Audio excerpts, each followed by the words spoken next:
him, what would you do if you saw a rival gang member? And he said, I don't care. If I saw one, I'd just get out now, gang-like. He said, if he's there, he's getting it. I'm going to kill him. One murderer that we locked up, his mother's new boyfriend had held him as a baby under a hot water tap. The Crime Agents. So today we're looking at gang violence, Neil. And when I look back at my career as a crime journalist, the one issue that keeps cropping up time and time again is gang violence. It's certainly the subject I've covered more than any other in the last 2 decades. And that's because it's ever present. It's always there, isn't it, Neil? Well, it is. And I'm a bit older than you, so I would go back to the sort of mid-90s in London when I was an interchange between the CID and uniform, and I was a custody sergeant at Brixton. And we were seeing sort of youngsters being brought in for violent crime, and we didn't know what was happening. And of course, it was just before the crack cocaine epidemic, sort of, which had been imported from the USA really, but was just starting to take off in London. By 1998, there was violent gang robbery in London, so violent. The murder of Averell Johnson in 1998 inspired a unit called Operation Trident. Yeah. And by 2003, I was a DCI in a homicide murder squad, running one of the murder squads, the 4 murder squads in London for Operation Trident. I set up the 3rd one in North London, and we were pretty much dealing with guns, extreme violence, and younger kids every year from then on. And it became, as you know, as a crime correspondent, it became one of the stories about London, the number of crimes, the postcodes, the causes of it were not absolutely clear to everyone. Was it just drugs fueling this, or was it something else? Was it reputation, territory, family, poverty? And there was criminologists started to make an awful lot of money on research grants looking at gangs in that time.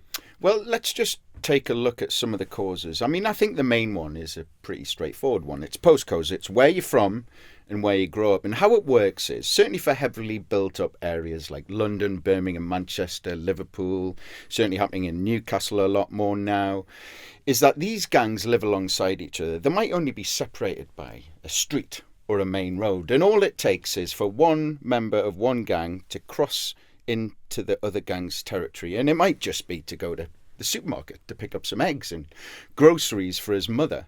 But once he steps into there, he's then a target. And that's how it starts, doesn't it? That's absolutely true. And I dealt with one murder with one gang member versus another from different postcodes. They'd gone to the same nightclub. And in the nightclub queue, one of them had trodden on the other guy's new trainers, and that was enough to get the guy blown away. Really? Yeah. That's extraordinary. Yeah. I mean, I'd like to say that was unusual in terms of the type of... it's a respect issue. They would see it. And if they don't deal with the disrespect, they're going to be a bigger target.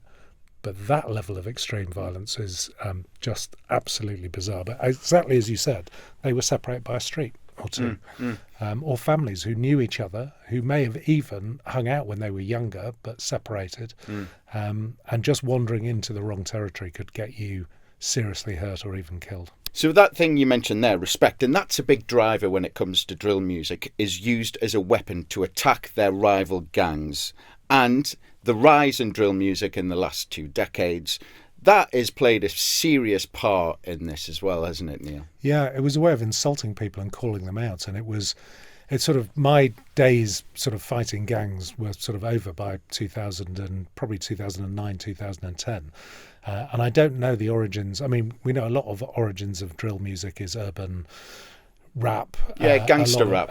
Gangster rap. And of course that's been around for decades. But drill music itself sort of post-dated me. But I remember we had a small but highly functional unit in the Met back in the sort of mid-teens, 2015 onwards, that was specifically looking at what drill musicians were doing to call out other gangs, to disrespect them, getting behind the language, getting behind the codes, getting behind there's a lot of that. Yeah, and it was definitely a driver for violence. And of course, there was a big argument about not shutting it down because it's an art form, and it's an art form right up until you see the violent consequences of it. Yeah, and that's the thing, isn't it? Drill music can be a way out for these young kids to finally get out of poverty and make some money. But I think the real issue is one you just touched on, which is the amount of cases, especially murder cases, drill music is used in. I've sat in court numerous times where rap lyrics and drill lyrics are actually used as evidence against murder suspects, young murder suspects. I don't know how we're ever going to solve this particular issue, because it's become such an ingrained part of the urban scene. I think the kind of kids we're talking about now in their sort of mid to late teens, there's almost a lost generation where they have got to a point where it's incredibly hard to convince them they've gone down the wrong way. Yeah. You know, I mean, it's almost like you've got to get in there much, much earlier. And we did a little bit of that on Trident in my day, went around schools, showing them the consequences of what being in a gang was like. And of course, they were looking to the older gangsters as a kind of, they were icons. They were flashing a load of cash around. They looked like they were living a successful lifestyle. They looked cool to these kids. And of course, it's not until the kids got basically seduced into those gangs that they realised they'd made a terrible mistake. And then the fear of trying to get out of the gang was incredibly hard. So they were sort of hooked. And by then it's too late. And it's not that I don't believe in rehabilitation. I absolutely do. It's just our criminal justice system is not set up to do it. Yeah, and then you say mid to late teens there. I mean, one of the worrying things that's been cropping up in the past couple of years is that these kids are getting younger. Just to let you know about a few cases. At the end of last year, 2 12-year-old boys were convicted of murdering a teenager in Wolverhampton. They're the youngest knife killers ever convicted in the UK. And earlier this year, there was a really horrific case in East London where 2 16-year-old boys, they got onto a bus full of school children. They pulled out 2 machetes and stabbed and hacked a young 14-year-old schoolboy to death in broad daylight in front of his friends. Now, both suspects had strong links with gangs, as did the victim. Now, this is new, isn't it, Neil? There's always been gang violence, but the children involved are getting younger and younger. Yeah, I mean, we were talking about this probably about 6 weeks ago, and we were talking about an experience I had on Trident where we arrested our first 14-year-old on suspicion of murder. And gun crime was the big thing at the time. And of course, we were pretty successful against gun crime, and the penalties, the sentencing went up for guns. I've no doubt whatsoever that caused some of the flip into knife crime, as knife as the preferred weapon of choice. But when that 14-year-old was charged, I remember a hardened murder squad detectives across London in all 4 Trident units looking at each other thinking, oh my God, what's happened? The worst thing about today, which is, you know, effectively 20 plus years later, I don't think you'll find any detective in London particularly surprised about what's happening. It's becoming so common. Yeah, and do you know what? I don't know what it's like for you, but when I go into court and I see young children in the dock charged with these horrific crimes, there's always a part of me that kind of feels sorry for them and sorry for their families. Do you get that as a police officer? Yeah, massively. I mean, we didn't join to lock up children. No. I mean, I'm very proud of some of the diversion work that's been going on, particularly in London, but there's 18 violence reduction units in the country that are trying to work with kids to steer them away from all of this, preferably before they get into this kind of crime. But even if they've been involved in crime, any kind of positive intervention from an adult can make a difference to kids. It's just they never get that. It's largely why they go to gangs in the first place. It's kind of replacing a family or an adult, usually male role model in their life that has been missing. So, but yeah, of course we feel sorry for kids. I mean, I remember locking up one, well, I'll give you 2 stories. One as a custody sergeant in Brixton, where a young boy came in who'd committed a violent robbery. And the reason he'd committed the violent robbery is it was his gang initiation. So he had to go and commit the robbery in order to get into the... Yeah. He had battered this woman who was on her way to work. Just an innocent woman? Yeah, just on her way to work, commute, middle of the morning, and he'd targeted her and battered her and caused her some very serious injuries. Of course, by the time he came into custody, I had a social worker and a lawyer there. I was reading him his rights, and he's crying his eyes out. I bet he was. I was being pretty strict with him, and the social worker gave me an earful because said, you know, you've got to remember he's just a child. And I said, I've seen the victim. I've seen the photos of the victim's injuries. He's committed a very, very adult crime. He needs to recognise his. And I was a young sergeant then myself, so in reality I was only 12 years older than him. So, and I was very angry, you know. Yeah, and as you go through a 30-year career and you realise the backstory of some of these kids, you do start to think, hang on a second, there's got to be something more constructive we can do about this. Almost every youngster that I've ever either arrested, charged, or been to court with, and you'll have seen this because you'll have sat through while they're reading out their pre-sentence reports, and you'll hear something about the history of that kid. Yeah. I mean, some of them had no chance from day one. Doesn't excuse the crime they commit later on. Doesn't mean that some intensive work has to go into them. But you can't just lock them up and throw away the key, because they've got another 60 or 70 years on the planet. When you say they've got no chance from day one, what do you mean by that? Well, I'll give you an example of one murderer that we locked up in his mid-30s. When he was a baby, his father had left his mother. His mother's new boyfriend was busy as a domestic violence abuser of his mother, but in order to terrorise the mother, had held him as a baby under a hot water tap.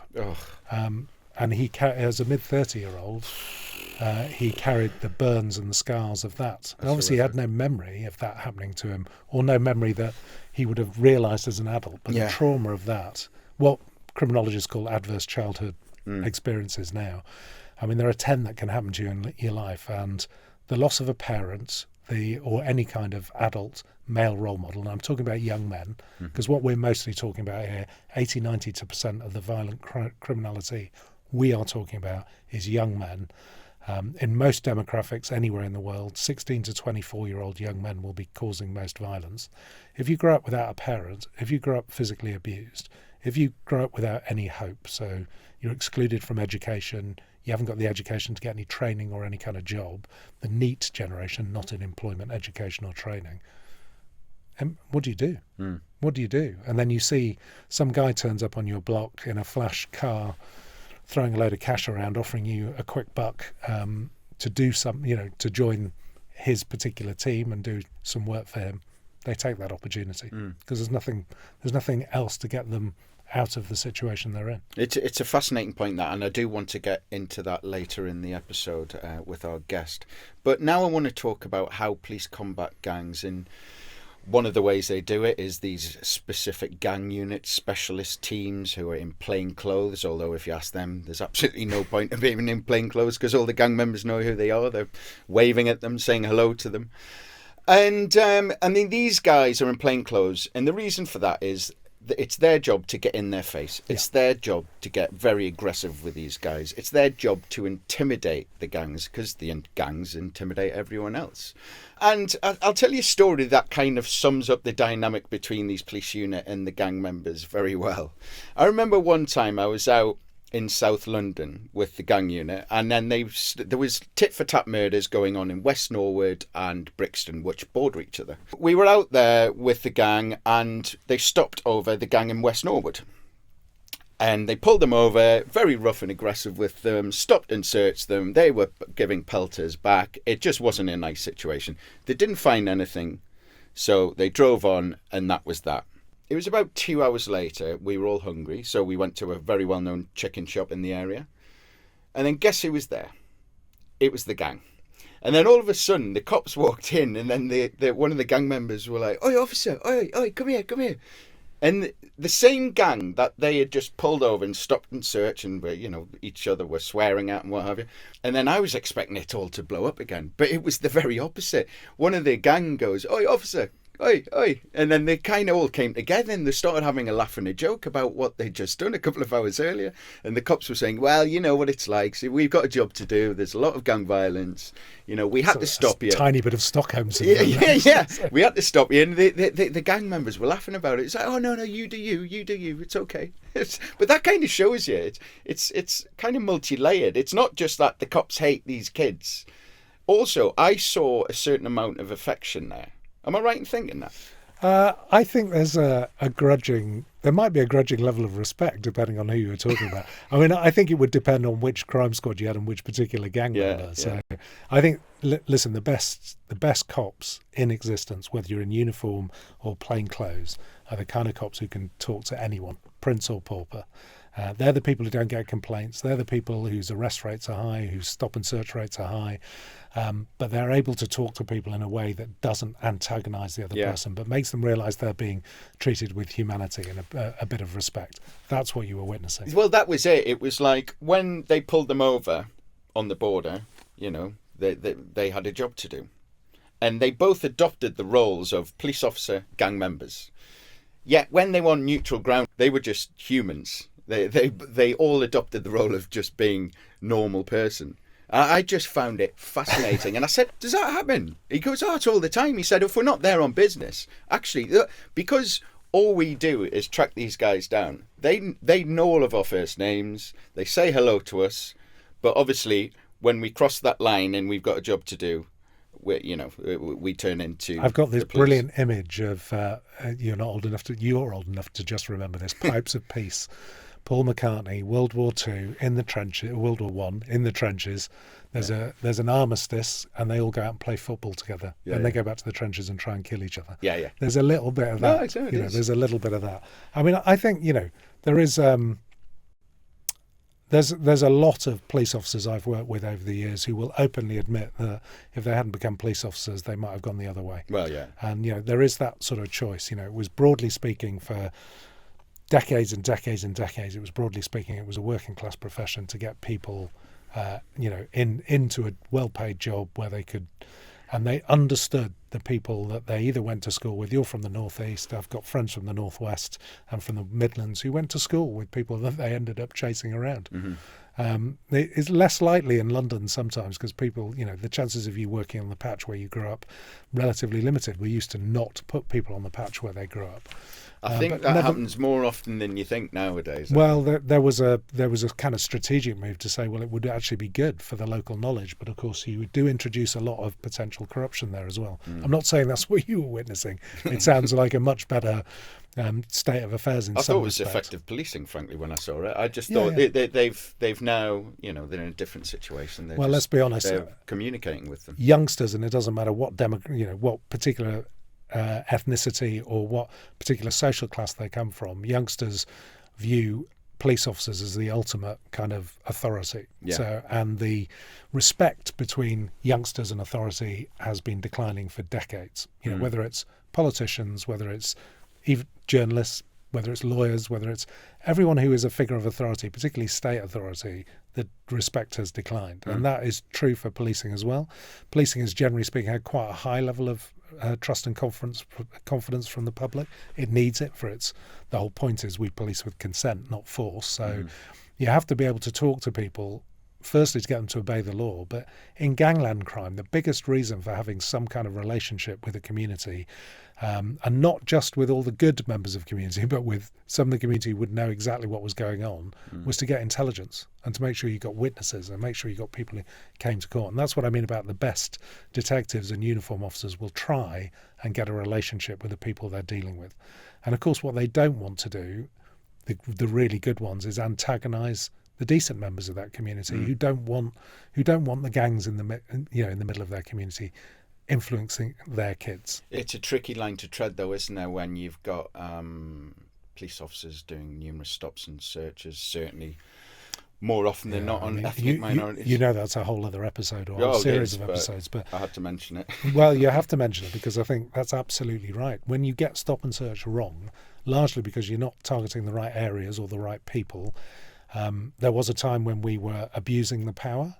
Theresa May was Home Secretary at the time and almost took the power away from us because effectively you need reasonable grounds to search someone. It's not sus of the 80s that caused the riots, particularly in Brixton back in the 80s. You have to have reasonable grounds. The law was changed because of that, and we weren't doing that. And if you abuse a power like that, you are going to antagonise an entire community.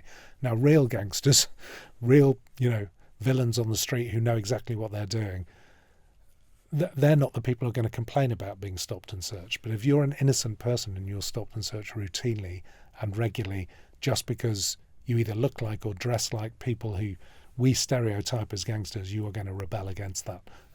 So you were at the Met, obviously. You were the most senior non-white police officer.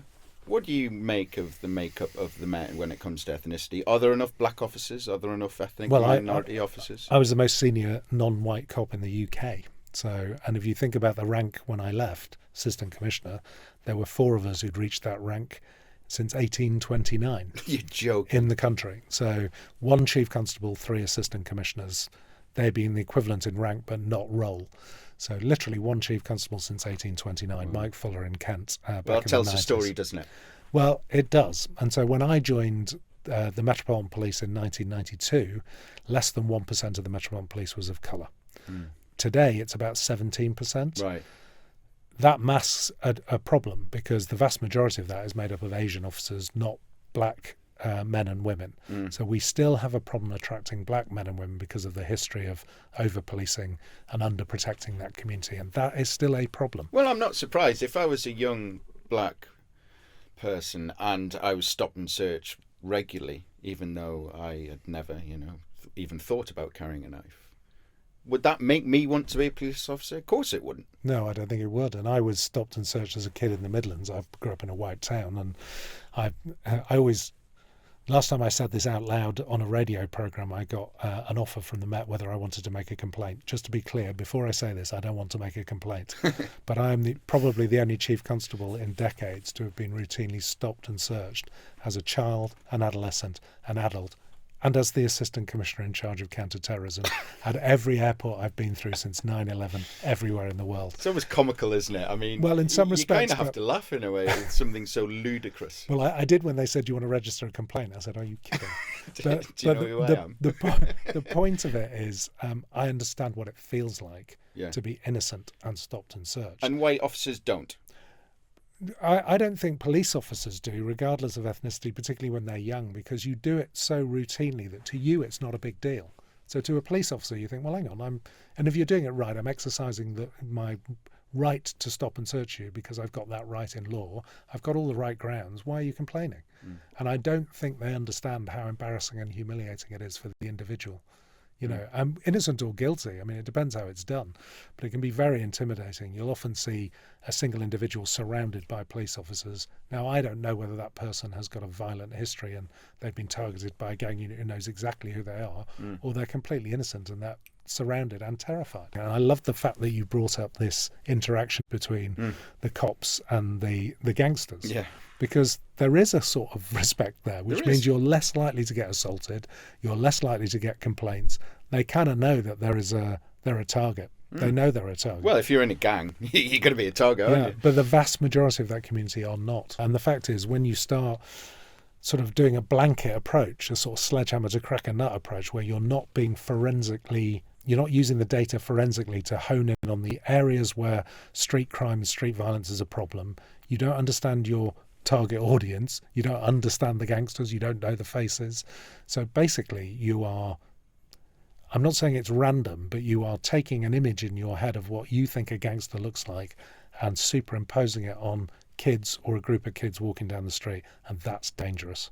And that could lose you the power, but it could lose you control of the streets. There is a very fine balance, a tightrope that police officers are walking between using a very important power effectively and misusing it and losing it altogether. Well, one of the things that stands out to me, Neil, is that I've spent lots and lots of time with police doing access pieces. I've got to know them, and all these guys are normal blokes and women.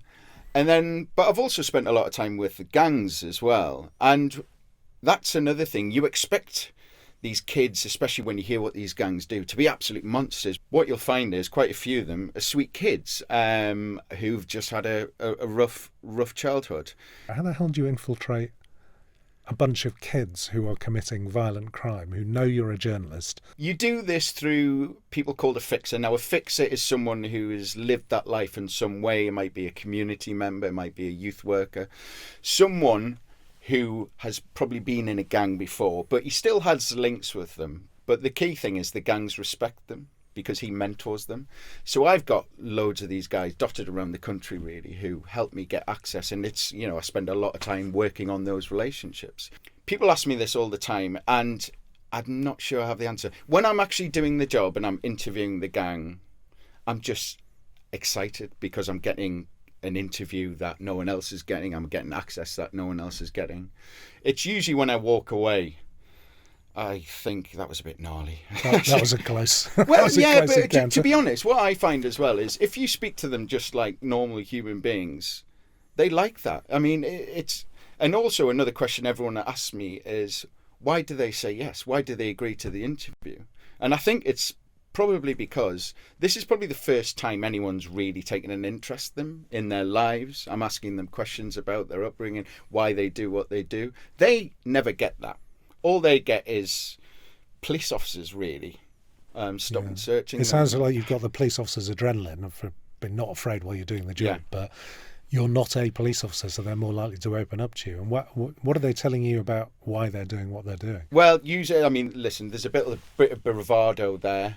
They often say, I think they use us to, get their message out that they're not to be messed with.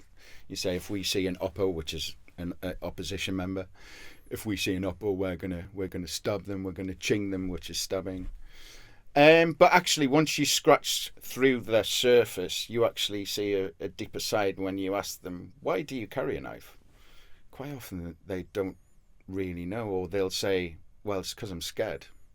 Yeah, I hear that bravado, one a lot. That bravado goes when you actually get to the heart of it. So I find that fascinating. But the thing is, the amount of times I've tried to get access to a gang compared to the amount of times I've actually got in front of one are vastly different. I would say probably only 1 in 10 occasions that the gang will either turn up. So I will ask the fixer, can you sort this meeting? He'll say, yeah, I'll sort you out. Come here at 3 p.m. and they'll be there. You go there and they don't turn up. But if you kind of keep going and if your fix is good enough and reliable enough and they know the gang well enough, they eventually will turn up. It's a patience game. You were telling me a story in the pub. We shouldn't say that we do all of our pre-production meetings in the pub. But you were telling me the story about being in a car with one of the guys who saw one of his opposition. Oh, yeah. Sounded like somewhere I wouldn't have wanted to be at the time. I remember that. So we got access to a gang in Woolwich. Now, the Woolwich boys, I'm assuming you've heard of these guys. I'm quite familiar with the Woolwich boys. Yeah, probably one of the most dangerous street gangs in the UK, would you say? Yeah. So we got access and we're getting on quite well with them. The main guy, he was really charismatic, actually quite likeable.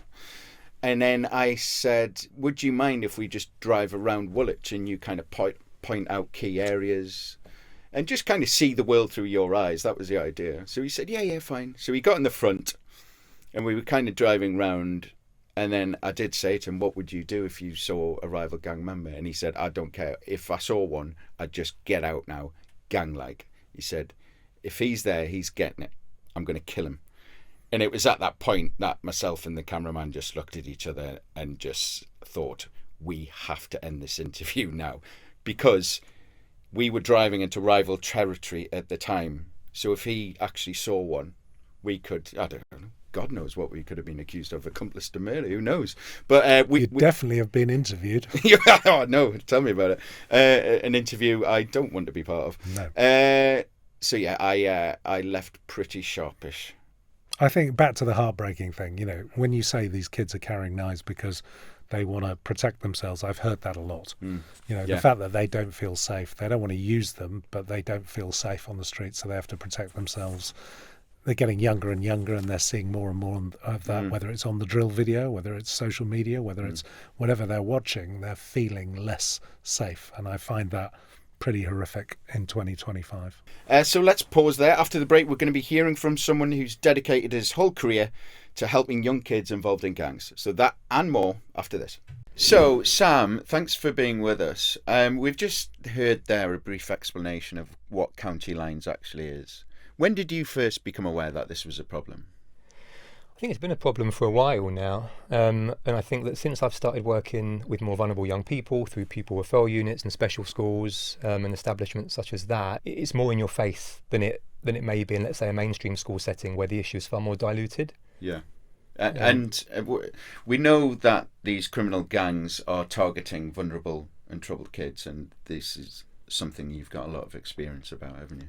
Generally speaking, you've got young people that haven't managed in a mainstream school that may end up going to a pupil referral unit or a specialist setting or something along those lines. And often organised crime groups, or gangs for use of a better term, know that. They know the vulnerabilities of the young people that attend PRUs or specialist settings, and they do now more than ever before target those individuals specifically. And how exactly are they doing the grooming? Yeah, it's a good question, because I think it's not just a sort of a one sentence answer to that. I think that a lot of the young people that attend non-mainstream education have had horrific experiences. So they're in those settings because of, let's say, the trauma they've experienced. So effectively what these gangs or these groups do is they exploit the trauma of those young people on the premise that they know that those young people are seeking something else. So whether that's a sense of belonging, whether that's that they are living in poverty and require their basic needs to be met, or a sense of purpose or a reason to get them out of the house, there's a whole host of reasons that these organised groups tap into, often through, albeit not directly, but maybe through indirectly befriending those young people that attend specialist settings or PRUs. But that's happening more and more regularly now, and at a younger age. This is an industry full of violence, and these kids are part of that, and they are the victims as well. They are. I mean, I'll give you a very quick analogy or a quick story of a young person I worked with a few years back to sort of give you an insight as to how this may work. I worked with a young person maybe 4 or 5 years ago now, and he was living in complete poverty. There was about 4 of them living in a very small one-bedroom place.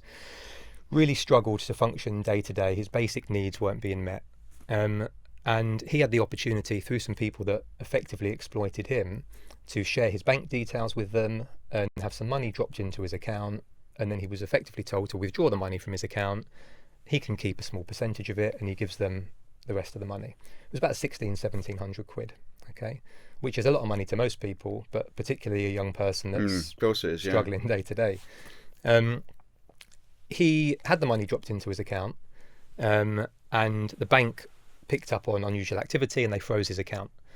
The account was then frozen, and said people contacted him and said to him, well, you now owe us 1,700 quid, whatever it was, because you've broken your part of the deal. We've put this money in your account. You're in debt to us. He didn't know what to do. At this point, he'd actually I had a decent relationship with this kid. It was in a school setting. He informed me about it. And he had a call from these people later on that day, or it may have been the next day, saying, come and meet us in a town centre of a certain location. We're going to give you a bag and there'll be instructions. We'll give you instructions as to what you need to do to repay your debt. I mean, this is quite textbook kind of exploitation.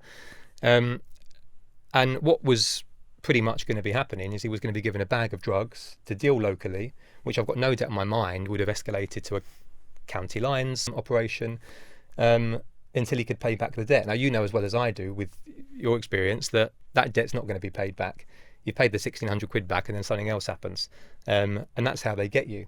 So you've got a vulnerable young person that I'm working with who, truth be told, isn't experienced in sort of the world, is naive to what's going on. He needs a bit of cash. He now thinks, oh God, I owe these people money. I need to do this. And that's how it begins.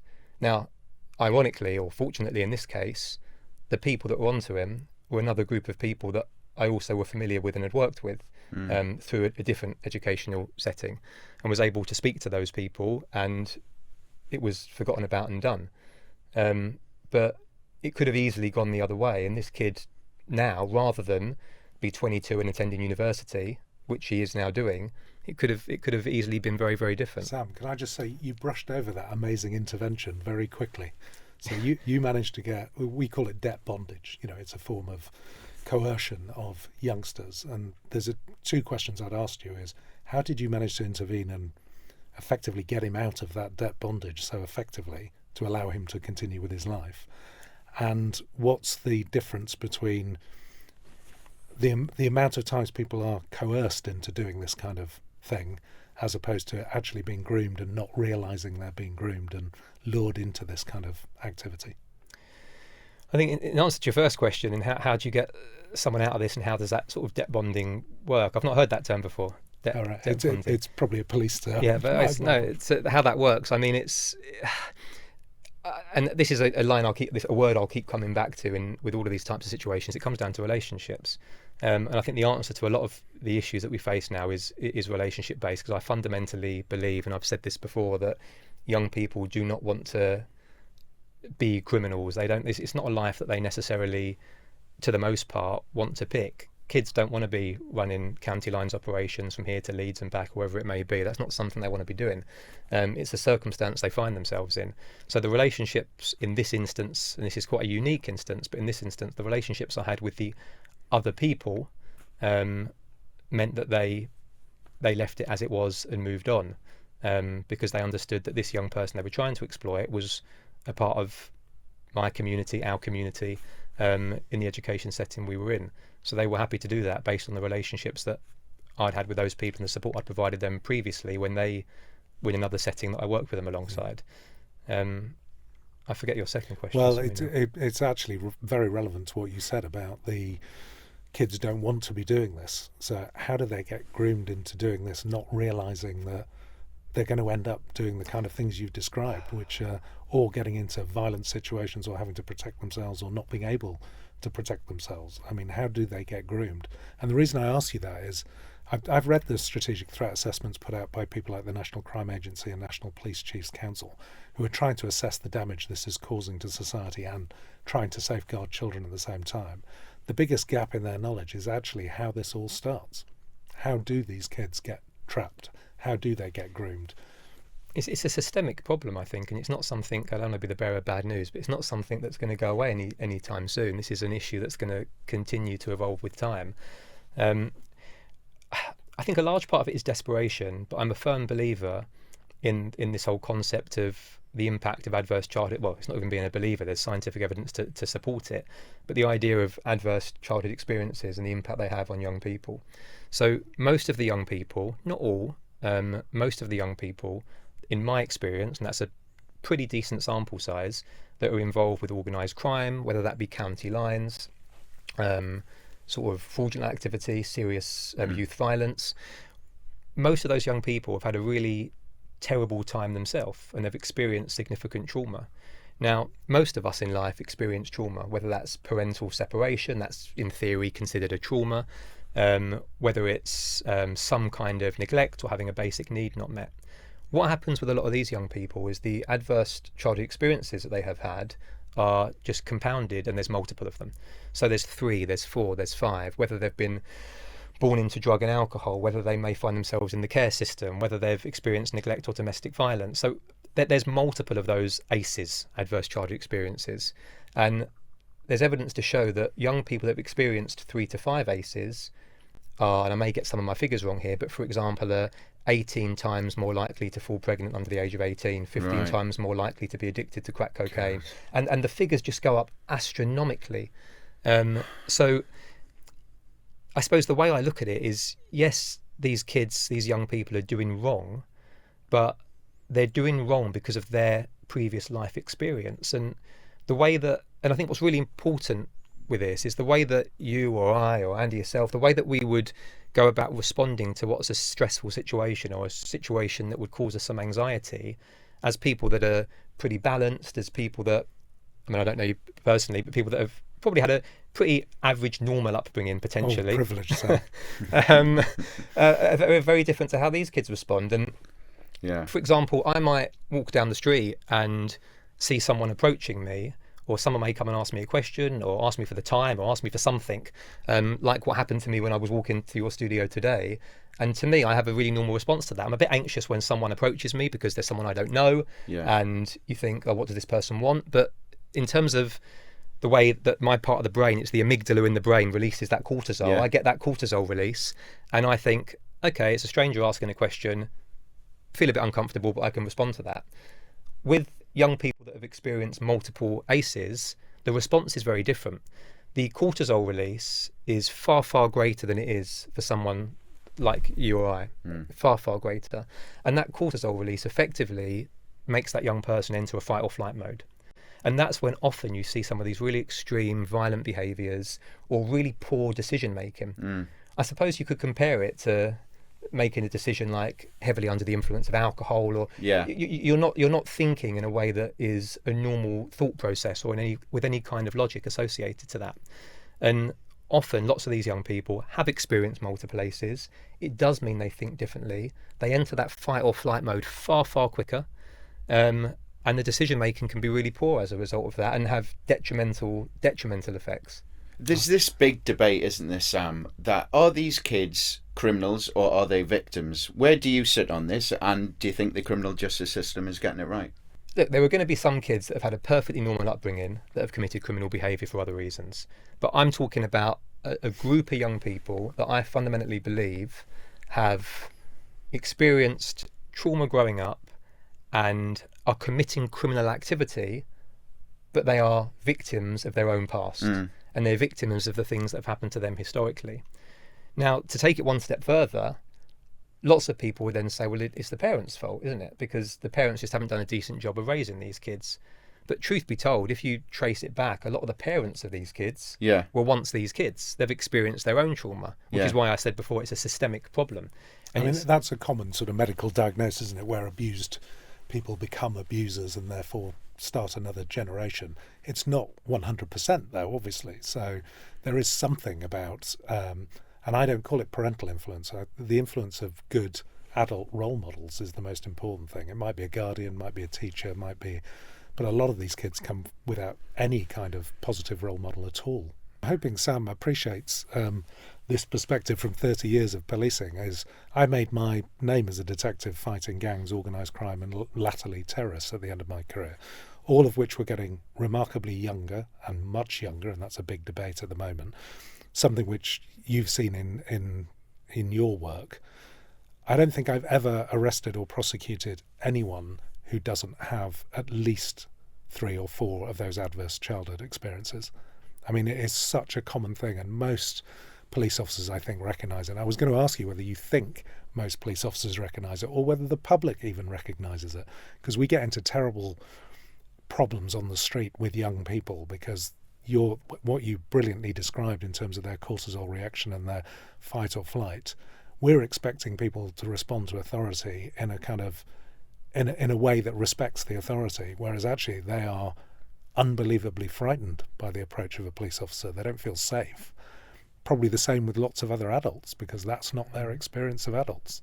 So I think it has caused us tremendous problems. So I absolutely do think, Andy, in answer to your question, that there is a victimhood at the and in all fairness to my successors and people who've been dealing with this problem, safeguarding has become the word around kids who've been involved in gangs and the gang trade. Safeguarding has become a much more common expression than it was when I started the job. So I think the whole profession's moving that way.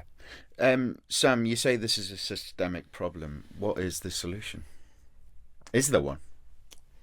I think picking up on a point, Neil, that you just made, I think that the police and authority, albeit are a barrier to lots of these kids in their eyes, are taking a far more trauma-informed approach to dealing with young people. The public, I think there's still a lack of, and I empathise with this, because from a public point of view, you're seeing sort of horrendous crimes taking place, and you're seeing groups of masked kids running around the streets with, whether it be zombie knives or sort of masked up or in their local parks. So I don't think the public are quite there in understanding it. I don't blame them for that, because if you didn't have an insight like you or someone else does, you kind of would probably be on the same page. The answer to it, there isn't a simple answer to it. I think that at the moment, and this sounds like a bit of a textbook answer, but services are obviously massively stretched. I mean, I find, like I say, in my experience of working with these young people to this day, we struggle to get the relevant support and the services around them, whether that be CAMS, Children and Adolescent Mental Health Service, whether that be social services or early intervention support, mentoring organisations and services and things such as that.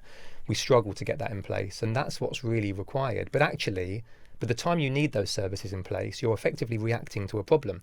And this comes back to my earlier point of the answer is to really be proactive. The problem with that, if you bring it down to its core of government funding and everything else, all of that boring stuff, is that you can't prove a negative. So you can't say, well, if we invest X amount of money into this, we'll cut down the number of kids that have been criminally exploited in gangs by 50%, because you're never going to prove that 50% would have been there in the first place.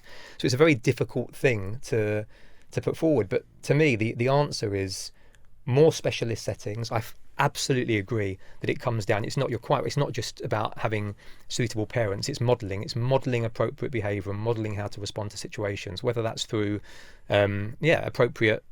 For lots of the kids I'm working with, appropriate male role models, often black male role models, or whatever it might be. There needs to be more access to services at a far earlier point for young people, because they're turning. This isn't a thing anymore where it's happening at age 15, 16. This is happening on the cusp of primary school to secondary school. This is an issue that's impacting 10-year-olds, 11-year-olds. This isn't just like a teenage thing anymore. That's the frightening point you just made, which I think is becoming more and more understood now, that it's getting younger and younger and younger. I remember I was one of the murder squad senior investigating officers on Operation Trident back in the day when gang crime was going through the roof in London, and we were sitting on the verge of a drug epidemic in London. There were lots of shootings, stabbings, murders being created, and I remember the day that we charged our first 14-year-old with a crime there. And I'm not kidding, experienced police officers like myself and our teams, jaws on the floor.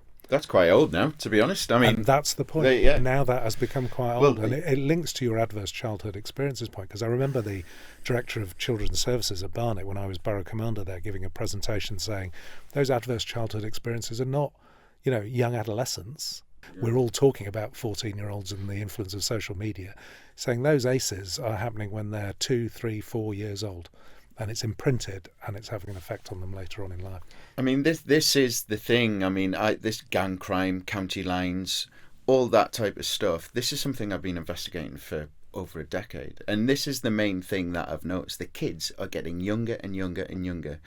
I've just done a story about a 9-year-old bringing a knife into school to stab a rival. He'd been groomed by his older brother. Is this something that you're aware of? I wonder whether this is something that's now we're more aware of because of social media, because of kind of the normalization of some of these issues that social media brings. It's funny, I met up with a young person that I taught way back in the start of my sort of teaching career, during the most recent half term in May, and this is a young person, again for context, where I worked with two of his friends, and one of them murdered the other. So one of these kids, I worked with both of them. One of them killed the other one, stabbed him, single stab wound at a party, and killed him. And it was a weird feeling at the time, because I had a very good relationship with both of these boys, and they were actually very friendly with one another for the most part. And I won't go into the details of why it happened, but this young person that I met with the other week was a good friend of both of theirs. After this stabbing occurred, about 4 months later, the boy that I met with was stabbed himself on the local high street, which at the time he kept very quiet about it and wouldn't say anything about it, but we kind of knew he'd known. It was all linked. The whole thing was linked. Okay, tit for tat type of thing. Sort of, yeah. And I was speaking to him, and I haven't seen him in about 8 or 9 years. He reached out to me, and we caught up. And I thought I really knew this boy, and I'm going back, like I say, 10 years now. Yeah. And one of the lines he said to me when I met with him, he said, "Sam, you do realise that I carried a knife in school every day." And this was a mainstream secondary setting. He said, "You realise I carried a knife in school every day?" And I said, "I didn't have a clue." I mean, I was more naive to this then because I was early in my career. Times were very different then. Yeah. And at the point this kid was carrying a knife, he was probably 13, 14, 15. Yeah. And he said, "I carried it every day." And I said, "But explain to me the sort of why. Like, why did you do that? We had a good relationship. You felt safe in school." He said, "School wasn't the problem."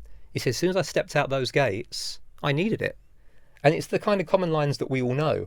And that needing it, that feeling that it's something that you have to do because there's so much chaos going on around you, is amplified by social media, by a lot of the TV we watch now. Like a lot of the thing, I mean, it sounds in its most basic form, a lot of the series and things that are coming out now, they glorify violence, don't they? That's what they're saying on TikTok, Snapchat. Now, whereas you and I would watch these things and we would say, well, of course they're normalising it and it seems glorified, but we know that's wrong. We know this is ridiculous. Well, there was I hate to sound because I'm ancient compared to you two, but there was a time when there was a watershed. These things weren't available. I remember the time when there were only 3 channels.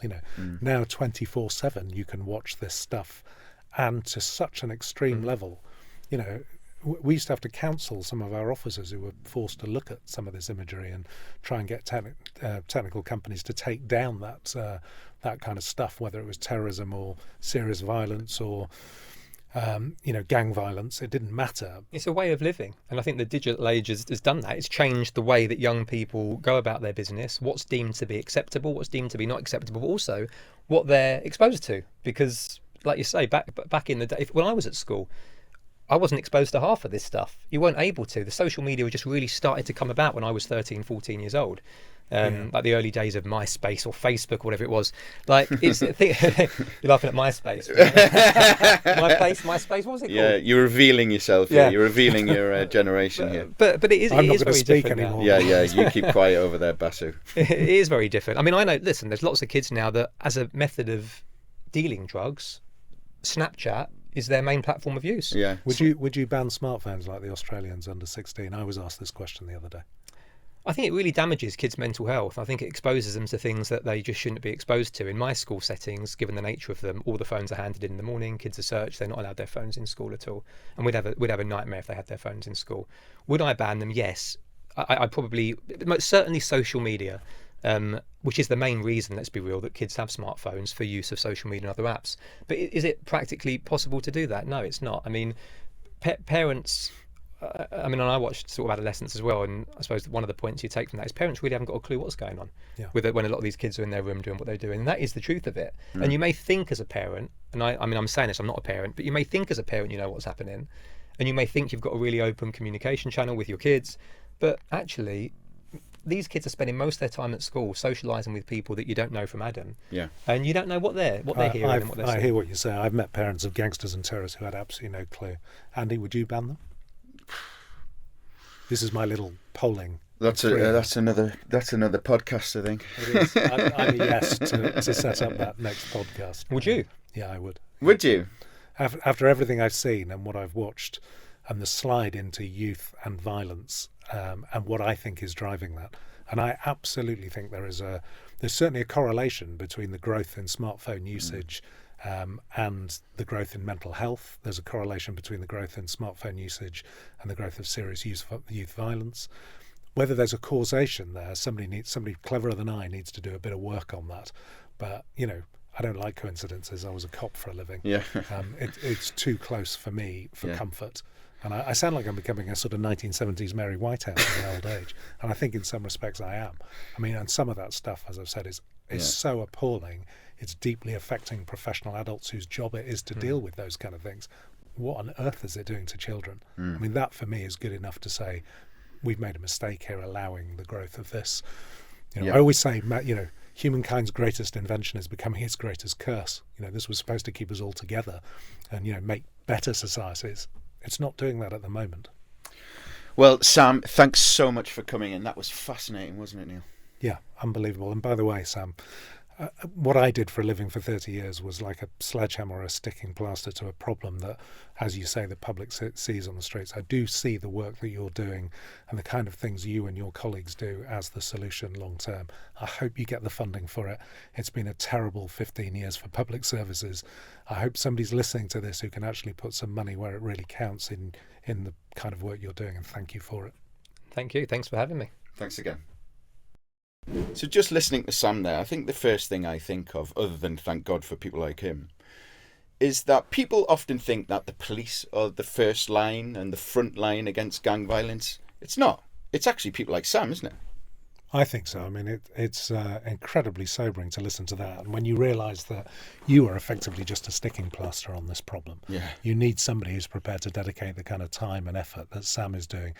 I mean, the confidence he's teaching kids, the social skills, the anger management, everything they've never had the opportunity to talk to a good adult role model before, Sam is delivering. I mean, there's no way a cop is going to be able to do that.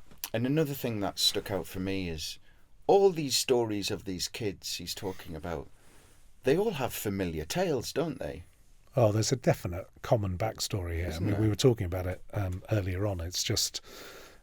the idea that you think that these kids either were born evil or violent or, it's the classic nature-nurture debate. I mean, they grow into this because of the experiences they're having in their life, because no one like Sam has been there for them.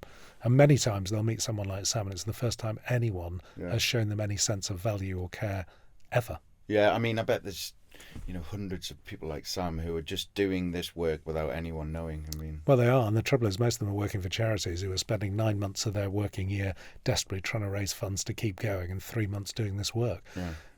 This work is so incredibly expensive, but this is the work that really counts. It does, doesn't it? We moan a lot, policing moans a lot about not having the resource to do the job. But unless you invest in this is part of what I call the community safety system. If you think about what's happened over the last 14 years in austerity, people like Sam have had no funding either. No. There's no youth services, there's no directors of children's services have lost money, local authorities have been cut to the bone. Effectively, everything that could have supported police by diverting kids away from a custody suite, away from the handcuffs, all of that has been pared back to the bone as well. And so it's no surprise to me. And when we talk about the age group, 16 to 24 I talked about earlier, think about when austerity started in 2008 and the ages of the kids we're talking about now. They were either just being born or they were very young, and they've grown up with all of that poverty. You can imagine what that's done to a whole generation of kids, and we're seeing the effect of it, I think. We are. Well, that's it for this week. Thanks for listening. Listen, on Friday, we're going to be giving you our first bonus question and answer episode. So we want to hear your questions. You can send them into our email address, thecrimeagents@global.com, or you can submit them on social media. You can find us at The Crime Agents on all major social media platforms. Until then, thanks for listening and goodbye from me. Goodbye from me.